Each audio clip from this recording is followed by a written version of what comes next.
Hello everyone, इस question को discuss करते हैं। क्वेश्चन में कहता है strongest reducing agent of the alkali metal. देखो भाई, एल्कली मेटल की बात करें तो ये कह रहा है कि बताओ इन एल्कली मेटल में से कौन सा अच्छा रिड्यूसिंग एजेंट है।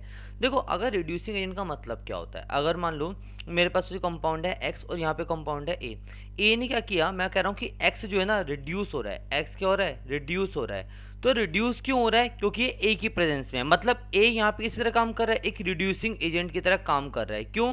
क्योंकि ए की प्रेजेंस में एक्स जो था मेरा क्या हो गया, रिड्यूस हो गया। अगर ए की वजह एक्स रिड्यूस हो तो ए क्या होगा, मैं रिड्यूसिंग एजेंट, क्योंकि ऐसा काम क्या कर रहा है, रिड्यूस करने का काम, तो रिड्यूसिंग एजेंट हो गया।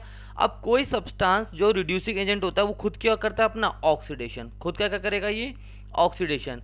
खुद ऑक्सीडाइज होगा और सामने वाले को क्या कर देगा, रिड्यूस कर देगा। ये इसका काम होता है, ठीक है। अगर रिड्यूसिंग एजेंट की बात करें तो हमारे पास देखा लिथियम, सोडियम, पोटेशियम और सीजियम हमें दे रखे हैं। तो देखो भाई, अगर हम स्ट्रॉन्गेस्ट रिड्यूसिंग एजेंट की बात करें तो हमारे पास होता है लिथियम। क्या होता, कौन सा एलिमेंट होता है, लिथियम। मतलब कि अगर मैं कहूँ कि अगर लिथियम की बात करूँ, लिथियम जब Li+ और एक इलेक्ट्रॉन देता है तो उसका जो ई नॉट निकल के आता है वो कितना आता है, 3.05 वोल्ट, जो कि अपने बाकी सब मेटल्स में क्या होता है, हायर होता है। अगर ऐसा हायर क्यों होता है, जबकि देखी जाए तो इसकी आयनाइजेशन एनर्जी सबसे ज़्यादा है। मतलब सीजियम में मेरे को कम एनर्जी निकलेगी इलेक्ट्रॉन निकालने के लिए, लेकिन लिथियम मुझे एज कम्पेयर उसका स्मॉलर साइज तो ज़्यादा एनर्जी लगती है। तो एक तरीके से सीजियम को ज़्यादा होना चाहिए था। लेकिन होता है क्या है, यहाँ पे हाइड्रेशन एनर्जी का भी रोल आता है।